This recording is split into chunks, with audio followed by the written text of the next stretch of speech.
The 2012 legislative session ends with a flurry of veto override attempts. The stories next.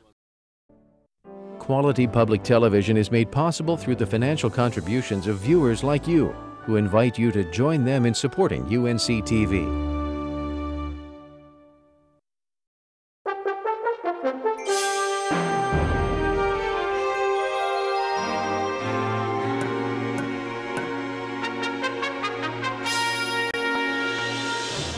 Hello, I'm Kelly McCullen. Thanks for watching. The House session went into the late Monday hours as Republicans sought a veto-proof voting majority, and House Democrats worked to stay united to uphold the governor's veto of the House and Senate compromise budget bill. Monday night, House Republicans cobbled together enough crossover Democratic votes to override Governor Bev Perdue's veto of the compromise 2012-2013 budget bill. The final vote, 74-45. In today's world, North Carolinians are hurting. The consumer price index has been dropping. The savings rate has been increasing because our citizens are concerned about the future of this state. And one could say, when you look back over the past decade of overspending, overtaxing, it's time we get our house in order. House Democrats launched into the late Monday debate into how the budget insufficiently funds education, and was made worse by changes made by the Senate. We all know that we could have done better, like we did in the House. Every budget I've ever worked on, I voted for them because I wanted to be part of working and making it better. And for the first time, I think it's worse. It's definitely worse than when it left the House. It fails to invest in education, it fails to invest in infrastructure, and it fails to give hope to our people. House Republican leaders needed 4 Democrats to vote in favor of an override if every House member attended Monday night's session. They received more than 4 Democratic votes. Wake County Democratic Representative Darren Jackson says the game of political chicken played by the governor, House, and Senate leadership left state employees very vulnerable. And I don't think the budget last year was a great budget. And I don't think this one's much better. But the alternative is that the layoffs will begin tomorrow, because the Senate and the House and the governor have spent the last 3 or 4 weeks playing chicken. Democrat after Democrat stood up to say they would not give in to threats that Republicans would go home and adjourn rather than enter negotiations with the governor's team on budget changes. Senate Republicans passed a resolution earlier Monday saying that they would be adjourning the session permanently to go home and campaign just after midnight Tuesday morning. This is a bad budget. We've still got plenty of time to work it out and improve it. It's tough times. We're not going to make everybody happy, but we've got the time, and we owe it to the people of North Carolina to take another look at it, to sit down with the governor, to negotiate with the Senate, to negotiate between Democrat and Republican, and make this a better budget. The bully speaks, and the other body acts in fear. And what a horrible precedent we set for ourselves and for our state. The state turns to us for a civics lesson, and this is not the one they expected from their leadership. The final budget is a $20 billion spending plan. It contains no new taxes or tax increases. It boosts state spending on public education, but the loss of federal stimulus education dollars will mean a net decrease in schools funding, says House Minority Leader Joe Hackney. $190 million less for our public schools even after last year's budget. Even after last year's budget. This will bring folks to about 10,000, neighborhood of 10,000, the loss of education personnel in the schools across our state. Republican budget writers defend this budget. They cite increased Medicaid funding backed by a Medicaid rainy day fund in case medical payments spike. Republicans say they're capping the gas tax and climbing out of an education funding hole created because federal money was temporary but spent by local school systems as if it were permanent. This is a good horse. It may not be a thoroughbred, but it's a good horse. It provides $117 million more in Medicaid rebates. We've got to have that. The only suspense on a veto override vote was in the House, as the Senate Republicans enjoy a veto-proof majority. Representative Marcus Brandon was one of those so-called crossover Democrats. Thanks for being on the show. What did you make of the logic? Democrats stood up in the House and said, if we just sustain this veto and keep this new budget off the books, we get a better budget in the days and weeks from now. And I heard the logic, and I questioned it, and I spent all day asking people, how does that happen? And no one could really give me an answer other than the governor could bring us back to session. But the answer I got for that was that we could simply just adjourn in 1 second and that'll be over with. So there was really no concrete, there's no precedence for this, and there was really no concrete way for people to tell me that we were going to get a better budget out of that. And with all the stakes that we had with teachers getting a raise, and I had a UNC-TV, North Carolina A&T are in my district, and we have a nanoscience building there, a School of Technology that's really creating a lot of innovation there. We stood to lose $1 million, which would have halted that project, and it was just a lot of chance. It's a big chance to take, not knowing for sure that we were going to be able to come up with a better budget.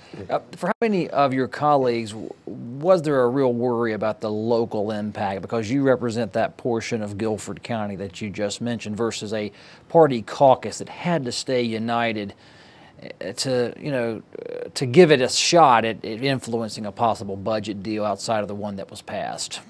Well, like I said, it's one of those things that you don't know. There's no precedence, and I just thought it was just a big chance to take. And I do think it goes outside of local. I mean, when you're talking about states, when you're talking about state employees and teachers that haven't had a raise in 6 years, and that's all across the state of North Carolina. And I looked at that, and I thought, that's a really big deal for a lot of those people who are struggling to make sure that they eat, make sure that they can get all of the things that they are normally used to being able to do, and all the sacrifices that, I mean, we're not talking about rich people here. And so I thought about them, and I thought about my constituents. I have a lot of state employees. So. The statement that would have been made would have been the year 2 of this 2011 budget that even at least House Republican leaders said they really wanted to change. If the stand had been made and the state had to operate under year 2 of last year's budget, what would have happened to North Carolina? Would it have been okay and the statement made, or would it have been catastrophic and the political statement still made? I think that it's the latter. I think that we had to make a decision based off of 2 budgets. One was 10 times worse than this one, and then I think both budgets are bad. But I had to go with my constituency and vote for the budget that at least gave some raises and some relief for thousands and thousands of people.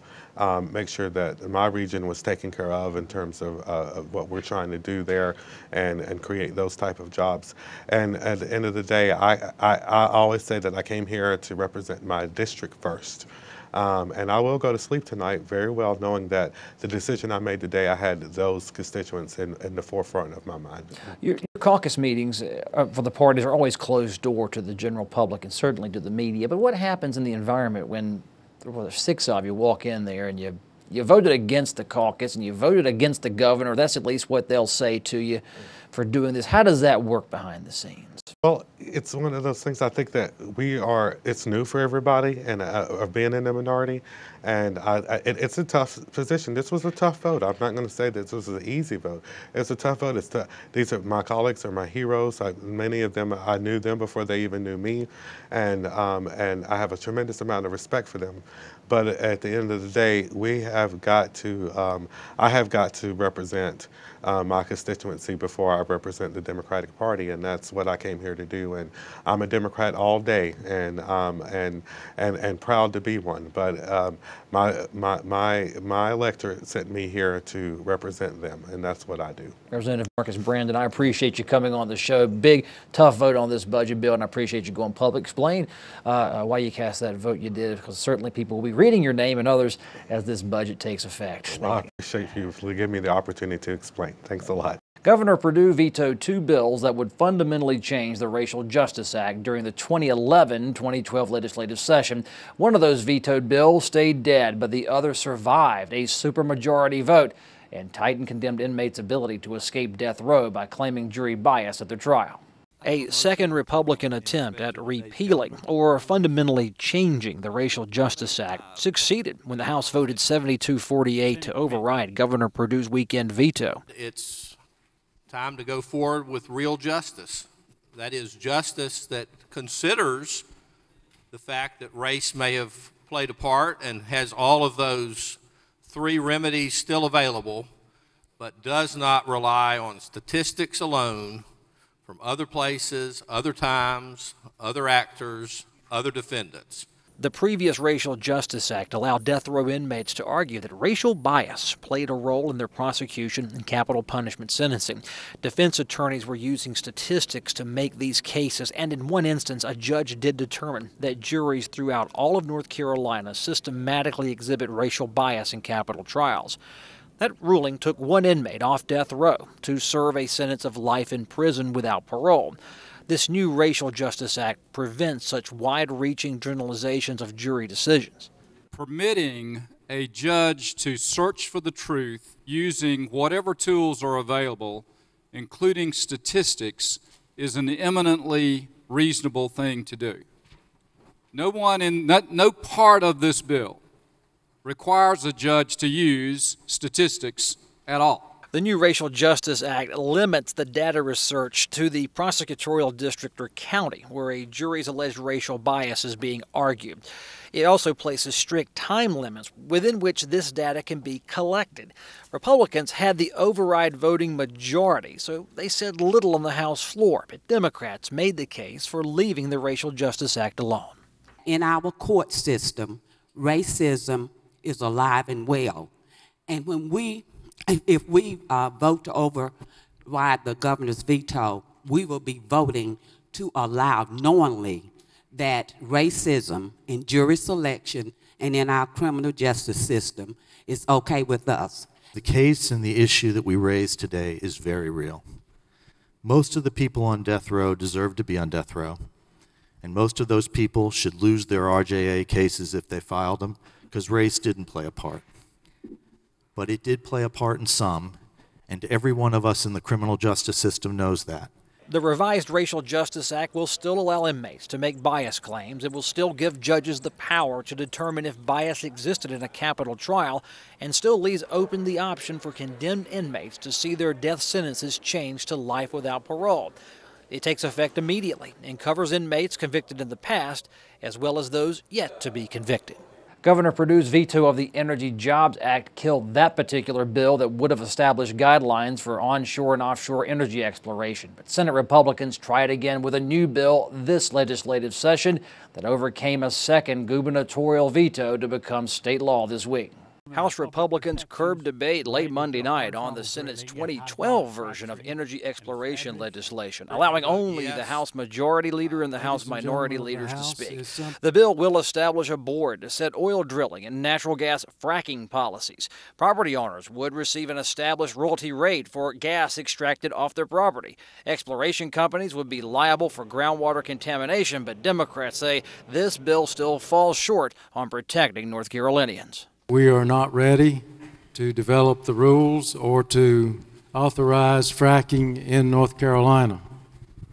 There are not any jobs anytime soon in this bill, and the department does not have sufficient resources to properly develop the infrastructure and the rules.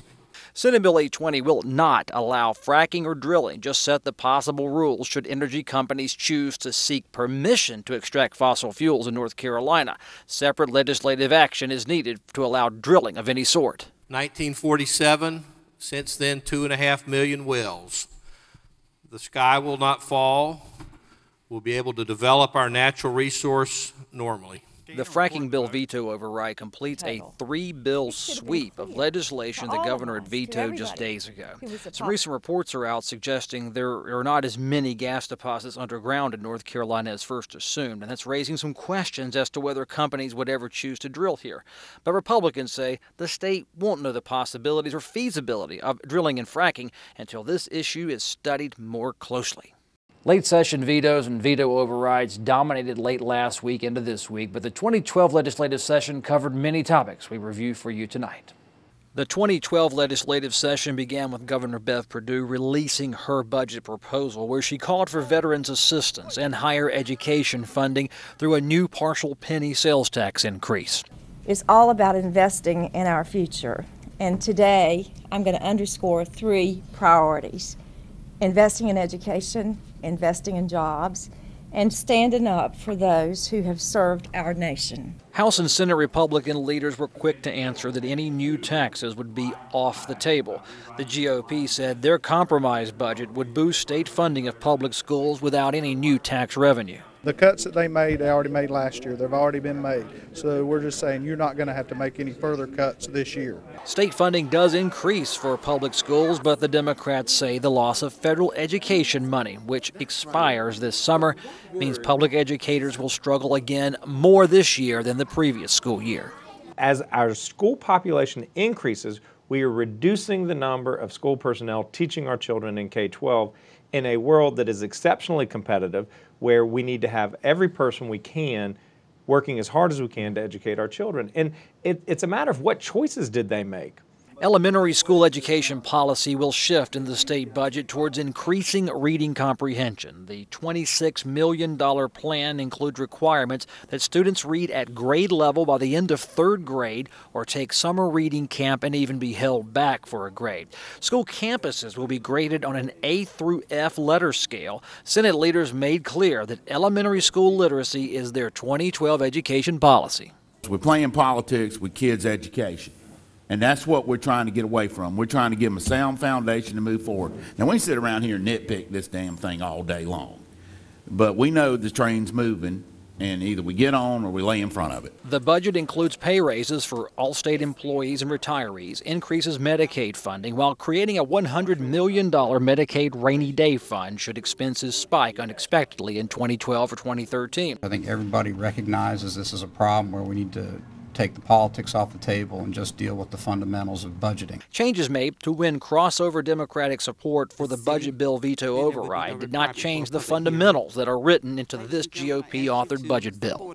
The state has collected $100 million more than expected, and the governor wants to spend that on schools and parole officers and a few other items, including eugenics. What do you make of that? You know, it'd be great if we really had $100 million extra, but in essence, what you have is money that has been collected early, and it's not extra money.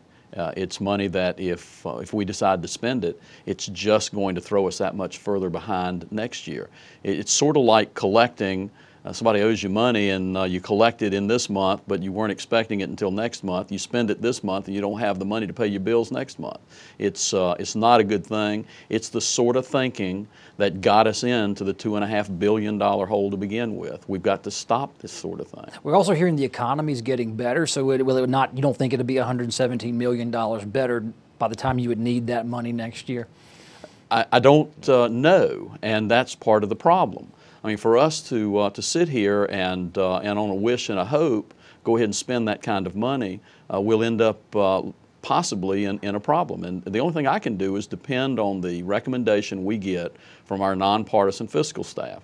And our nonpartisan fiscal staff tells us that this is not real money that we have the capacity to go ahead and spend at this time. We're going to need it for next year. Let's look back 2 years to January 2011 and where we were then versus where we are now as a state economy. How do you size that up? I think we're better off. I think we're better off in this respect.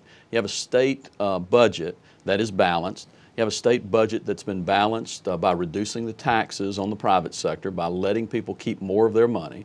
You have a regulatory climate that is less onerous on the private sector. And so what we have is we have an economy that is poised for recovery. And instead of North Carolina lagging the rest of the nation when the economy overall picks up, I think we'll be able to lead the nation.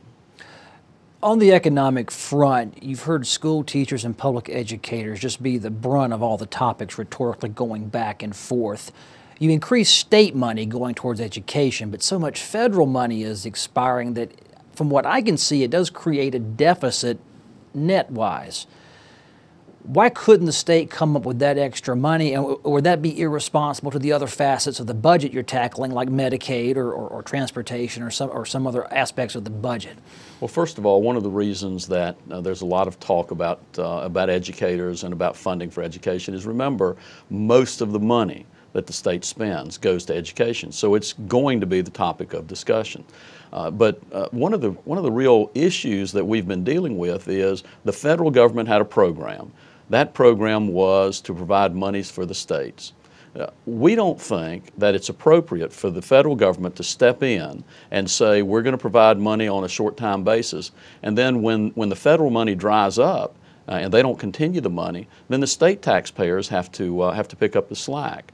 We don't think that that's something that is appropriate. The folks that made the original decision to accept those dollars without planning for the time when those dollars would end, I think that's again another example of the irresponsible nature that we've had in North Carolina of budgeting in the past. You know, the budget's more than just spending money. There's policy, and there's a major policy shift in education, and it's your idea, and I think you were inspired by Jeb Bush down in Florida, if I presume that's true.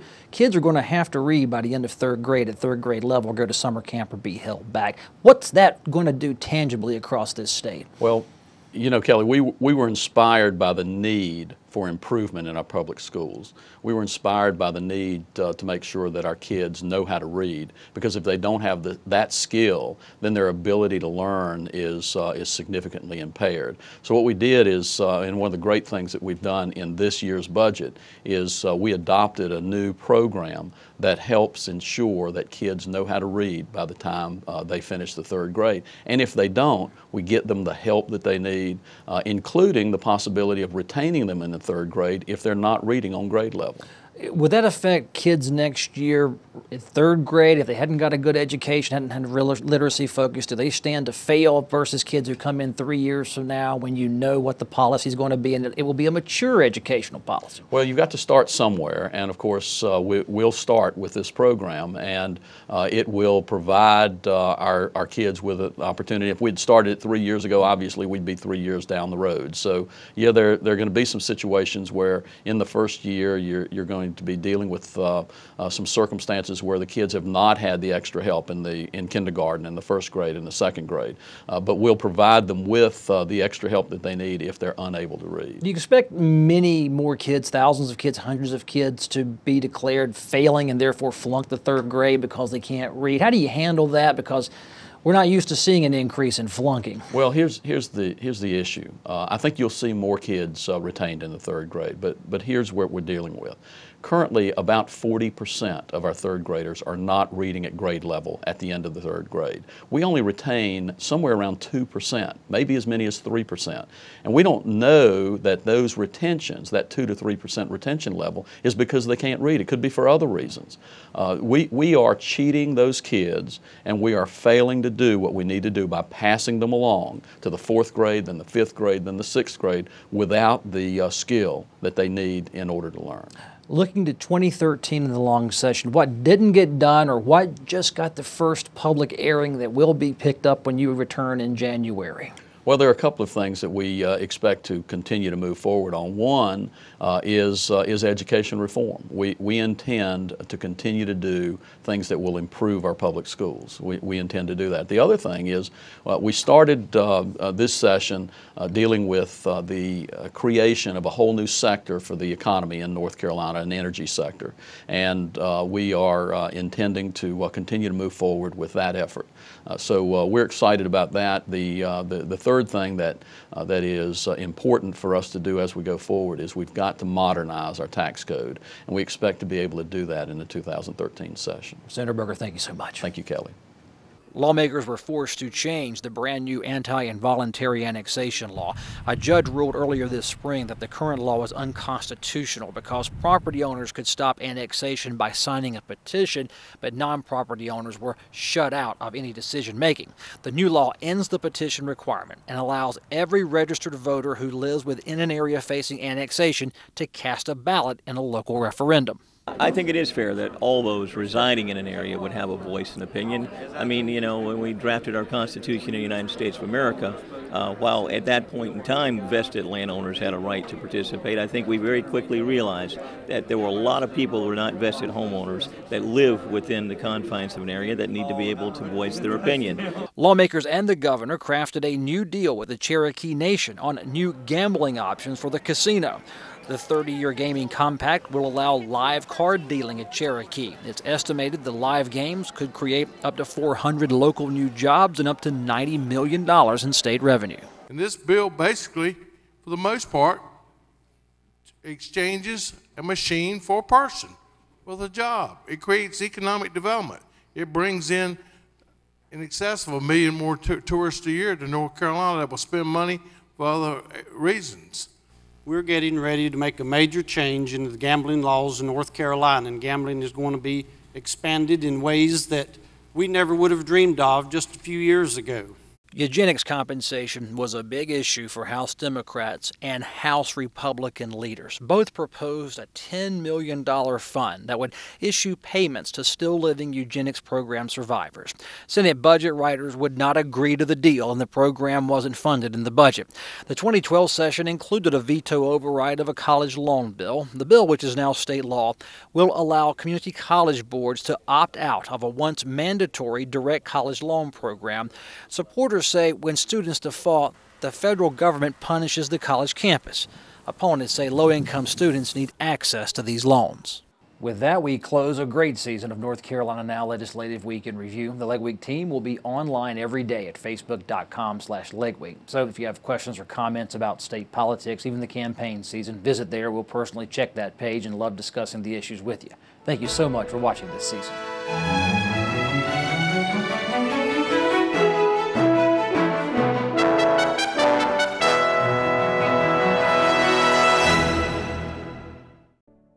Quality public television is made possible through the financial contributions of viewers like you, who invite you to join them in supporting UNC-TV.